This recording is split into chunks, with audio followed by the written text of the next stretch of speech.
Welcome back to my YouTube channel UGC NET JRF history में आज फिर से आप सभी का स्वागत है। और आज मैं आप सभी के लिए टॉप 50 एमसीक्यूज़ को लेकर आई हूँ। और आज का जो हमारा टॉपिक है वो है मौर्य साम्राज्य। मौर्य साम्राज्य से रिलेटेड कुछ एमसीक्यूज़ जो है इस वीडियो में है। आप सभी जो है इस वीडियो को पूरा देखिएगा और प्लीज़ इस वीडियो को शेयर भी कीजिएगा। तो आज की जो वीडियो है स्टूडेंट्स वो स्टार्ट करते हैं। आज की वीडियो का जो हमारा फर्स्ट क्वेश्चन है वो है निम्नलिखित कथन ए और बी को पढ़े और नीचे दिए गए कूटों में से सही उत्तर का चयन कीजिए। तो ए जो कथन है वो है विश्व के सभी भागों में ईस्वी पूर्व 6ठी शताब्दी एक महान धार्मिक उथल पुथल का काल था। और सेकंड है वैदिक धर्म बहुत जटिल हो चुका था। क्या ये दोनों ही सही हैं या दोनों ही गलत हैं, या इनमें से एक सही है या एक गलत है, वो हमें देखना है। तो बी जो है इसका करेक्ट आंसर होगा स्टूडेंट्स। इसमें जो है ए और बी जो है इसमें दोनों ही सही हैं। बी जो है करेक्ट आंसर होगा। नेक्स्ट क्वेश्चन देखेंगे, न्याय दर्शन के संस्थापक थे। जो न्याय दर्शन है उसके संस्थापक कौन थे? हमारे जो है 6 दर्शन हुए हैं उनके अलग अलग संस्थापक हुए हैं। तो इन्होंने इसमें न्याय दर्शन के संस्थापक पूछा है, तो सी जो है करेक्ट आंसर होगा गौतम जो है न्याय दर्शन के संस्थापक थे। अशोक का रुमिनदेई स्तंभ संबंधित है। जो अशोक का रुमिनदेई अभिलेख है वो किससे संबंधित है? 4 ऑप्शन दिए गए हैं, इनमें से एक जो है करेक्ट होगा। तो ए जो है करेक्ट आंसर है बुद्ध के जन्म से। तो स्टूडेंट्स अगर आप सभी को किसी भी क्वेश्चन का आंसर पता होता है तो प्लीज़ आप कमेंट बॉक्स में लिखकर ज़रूर बताइए। नेक्स्ट क्वेश्चन देखेंगे, निम्नलिखित में से किस राजा के एक अभिलेख से सूचना मिलती है कि शाक्य मुनि बुद्ध का जन्म लुम्बिनी में हुआ था? कौन से राजा का एक अभिलेख है जिससे हमें ये पता चलता है कि शाक्य मुनि जो बुद्ध थे उनका जो जन्म है वो लुम्बिनी में हुआ था? तो ए जो है करेक्ट आंसर होगा अशोक के अभिलेख से हमें पता चलता है कि शाक्य मुनि बुद्ध जो थे उनका जन्म जो है लुम्बिनी गांव में हुआ था। नेक्स्ट क्वेश्चन देख लेते हैं, शाक्य मुनि बुद्ध के जन्म स्थल का उल्लेख करने वाला प्राचीनतम अभिलेखित साक्ष्य कहाँ से प्राप्त हुआ है? जो मतलब सबसे पुराना हमें अभिलेख से एक साक्ष्य प्राप्त हुआ है बुद्ध के जन्म स्थल का, वो कहाँ से हुआ है? तो डी जो है करेक्ट आंसर होगा रुमिनदेई से। नेक्स्ट क्वेश्चन देखेंगे, निम्नलिखित में से किस अभिलेख में अशोक ने करों में कुछ रियायतों की घोषणा की थी? मतलब जो अशोक ने कुछ टैक्स जो थे, टैक्स को कुछ छोटे, मतलब रियायत का मतलब होता है कम कर देना, कुछ छूट दे देना, तो उनकी घोषणा की थी। कौन से अभिलेख में ये हमें पता चलता है? तो सी जो है करेक्ट आंसर होगा लुम्बिनी स्तंभलेख। नेक्स्ट क्वेश्चन देखेंगे, अशोक के निम्न में से किस शिलालेख में एक गांव के भू राजस्व में रियायत का उल्लेख है?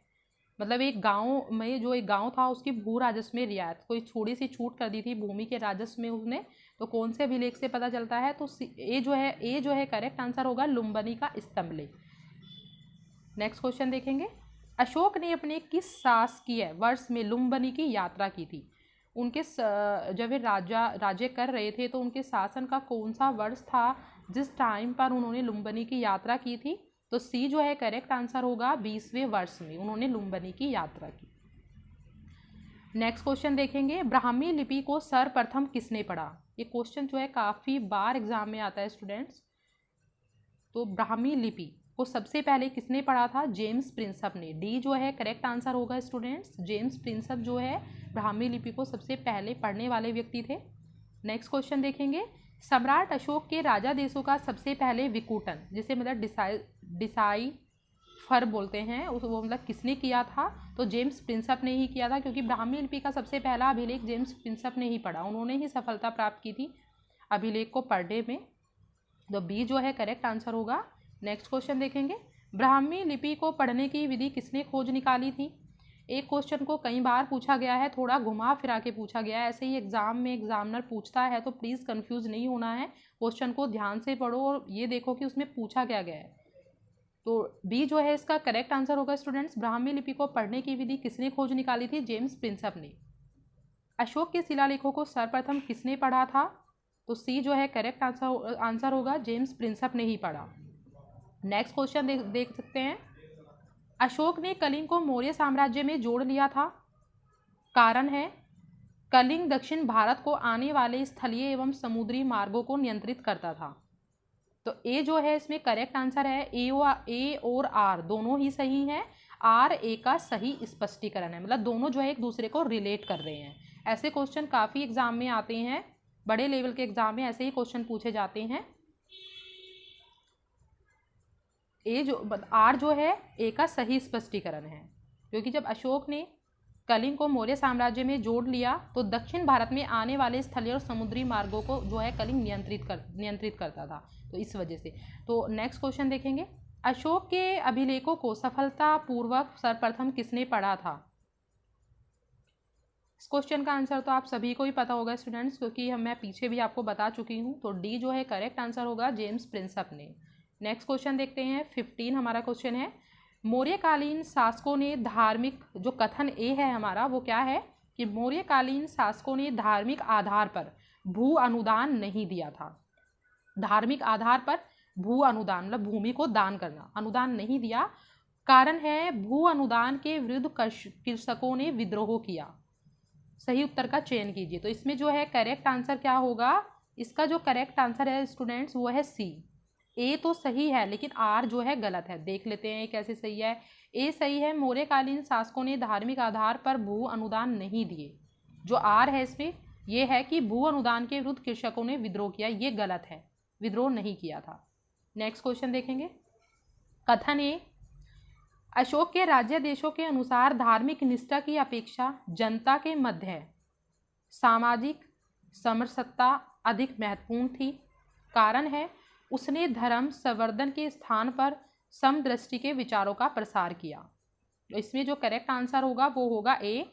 ए और आर दोनों ही सही है, आर ए का सही स्पष्टीकरण है। दोनों ही जो कथन दिए गए हैं ए और आर दोनों सही हैं और एक दूसरे की व्याख्या भी करते हैं। तो नेक्स्ट क्वेश्चन देखेंगे, निम्नलिखित में से किन स्रोतों से विदित होता है कि कलिंग में अशोक ने घमासान युद्ध किया था? कौन से अभिलेख से हमें ये जानकारी मिलती है कि जो कलिंग से जो युद्ध हुआ था अशोक का, वो कौन से अभिलेख में मिलता है? तो बी जो है करेक्ट आंसर होगा, अशोक का 13वां अभिलेख। 13वें अभिलेख से हमें कलिंग युद्ध की जानकारी प्राप्त होती है। नेक्स्ट क्वेश्चन देखेंगे, ए जो कथन है मौर्य साम्राज्य का पतन अशोक के बाद प्रारंभ हो गया। कारण आर क्या है? अशोक ने धम्म विजय की नीति का अनुसरण किया और अपनी सेना विघटित कर दी। क्या ये दोनों सही हैं? आइए देख लेते हैं। इसका जो है करेक्ट आंसर है सी। ए सही है लेकिन आर जो है गलत है। मौर्य साम्राज्य का पतन अशोक के बाद प्रारंभ हो गया, ये बिल्कुल सही है, लेकिन आर जो है अशोक ने धम्म विजय की नीति का अनुसरण किया था, अपनी सेना विघटित कर दी थी, ये गलत है। तो नेक्स्ट क्वेश्चन देखेंगे, सूची 1 को सूची 2 से सुमेलित करना है। सूचियों के नीचे दिए गए कूट का प्रयोग करके सही उत्तर चुनिए। एक तरफ अधिकारी है और एक तरफ मौर्य राजतंत्र में उनके कर्तव्य हैं, मतलब किस अधिकारी को कौन से कार्य करने होते थे। तो समाहर्ता, सन्निधाता, नागरक और अक्सपाटलिक। आइए देख लेते हैं। तो ए जो है इसका करेक्ट आंसर होगा स्टूडेंट्स। देख लेते हैं कैसे है। ए जो है करेक्ट आंसर है, आप देख नहीं पा रहे हो या ऐसे देखिए। जो फर्स्ट है समाहर्ता जो है उसका जो क्या कार्य है उसे जो है सेकंड है संग्राहक। और सन्निधाता होता था कोषा अध्यक्ष व भंडार अध्यक्ष। कोषा अध्यक्ष मतलब जहाँ पे राजकोष इकट्ठा होता है, पैसा, सन्निधाता उसे बोलते थे। थर्ड जो है नागरक क्या होता था? वो नगर मजिस्ट्रेट होता था। और अक्सपाटलिक केंद्रीय लेखा अधिकारी। तो ये जो है करेक्ट आंसर होगा। सूची 1 को सूची 2 से सुमेलित करना है और सूचियों के नीचे दिए गए कूट का प्रयोग करके सही उत्तर चुनना है। अशोक के शिलालेख है और प्रमुख विषय है, मतलब कौन से शिलालेख में क्या बातें उसने लिखी हुई थी। तो एक तरफ शिलालेख है तो एक तरफ उसकी बातें हैं। तो शिलालेख जो सेकंड है, एक तरफ शिलालेख सेकंड है, एक तरफ शिलालेख 5th है, एक तरफ शिलालेख 8 है और एक तरफ 9 है। तो देख लेते हैं इसका जो करेक्ट आंसर होगा वो होगा बी। बी जो है करेक्ट आंसर है स्टूडेंट्स। नेक्स्ट क्वेश्चन देखेंगे, इसमें भी सूची 1 को सूची 2 से सुमेलित करना है, मिलाना है और सूचियों के नीचे दिए गए कूट से सही उत्तर का चयन करना है। तो सूची 1 चंद्रगुप्त, बिंदुसार, अशोक और चाणक्य, एक तरफ उनके नाम की किसको क्या बोलते हैं, प्रियदर्शी, सैंडोकोटस, अमित्रघात एंड विष्णुगुप्त। तो ये क्या है, चंद्रगुप्त का क्या नाम था, इसका जो करेक्ट आंसर होगा वो होगा स्टूडेंट सी। तो चंद्रगुप्त को क्या बोलते थे, सैंड्रोकोटस, और बिंदुसार की जो उपाधि थी वो थी अमित्रघात, शत्रुओं का विनाश करने वाला जिसको बोलते हैं, इसका जो मीनिंग होता है। और अशोक को बोलते थे प्रियदर्शी, देव नाम प्रिय या प्रियदर्शी इनके अभिलेखों में भी मिला है हमें। और चाणक्य, चाणक्य का नाम था दूसरा विष्णुगुप्त। तो सी जो है करेक्ट आंसर होगा। नेक्स्ट क्वेश्चन देखेंगे, अशोक के अभिलेखों में अनेक विदेशी राजाओं का उल्लेख है, उन राजाओं को उनके देश के आधार पर सुमेलित कीजिए कि कौन से देश के कौन से राजा थे। तो इसमें जो है डी जो है करेक्ट आंसर होगा। पहले का जो सीरिया है, सीरिया का था एंटियोक, एंटियोक भी बोलते हैं, तो सीरिया का शासक था एंटियोक। और मिदा का जो शासक था वो था टालमी द्वितीय। और जो मैसेडोनिया है, मैसेडोनिया के जो शासक थे वो थे एंटीगोनस। और कोरिंथ के जो शासक थे वो थे अंतिकिन। तो डी जो है करेक्ट आंसर होगा। नेक्स्ट क्वेश्चन देखेंगे, निम्नलिखित पर विचार कीजिए, निम्नलिखित में से कौन से अभिलेखों में अकाल से निपटने के उपायों का उल्लेख है। फर्स्ट अभिलेख है शाहबाजगढ़ी अभिलेख, दूसरा मास्की, तीसरा सोहगोरा तामपत्र और चौथा जो अभिलेख है वो है महास्थान अभिलेख। तो कौन सा इनमें से सही है जिसमें अकाल से निपटने के उपाय दिए गए हैं। तो सी जो है करेक्ट आंसर होगा स्टूडेंट, तीसरा और चौथा जो है इसमें सही है। सोहगोरा तामपत्र और महास्थान अभिलेख में हमें अकाल से निपटने के उपायों का उल्लेख मिलता है। नेक्स्ट क्वेश्चन देखेंगे, सूची 1 से सूची 2 से सूची 1 को सूची 2 से मिलान कीजिए और नीचे दिए गए कूटों का प्रयोग करके सही उत्तर चुनिए। तो एक तरफ जो है सम्राट है और एक तरफ उनके विरुद्ध हैं, उनकी मतलब उपाधियां हैं। तो अशोक, समुद्रगुप्त, चंद्रगुप्त और स्कंदगुप्त। तो सी जो है करेक्ट आंसर होगा। अशोक जो है, अशोक की दो उपाधि थी, अशोक को क्या बोलते थे, देवनाम प्रिय, और समुद्रगुप्त को परक्रमांक, चंद्रगुप्त द्वितीय को विक्रमादित्य, और जो स्कंदगुप्त थे उनको बोलते थे कर्मादित्य। तो सी जो है करेक्ट आंसर होगा। नेक्स्ट क्वेश्चन देखेंगे और ये आज की वीडियो का लास्ट क्वेश्चन होगा, देवनाम प्रिय की उपाधि धारण की थी। अभी हमने पीछे पढ़ा है तो आप सभी को पता होना चाहिए देवनाम प्रिय की उपाधि कौन से राजा की है। तो ए इसका जो करेक्ट आंसर होगा स्टूडेंट्स वो होगा बी। बी जो है करेक्ट आंसर है। 1 और 2 उसमें दोनों सही है। अशोक ने और उनके पौत्र ने, दशरथ ने ये उपाधि धारण की थी। अशोक और दशरथ ने देवनाम प्रिय की उपाधि धारण की थी।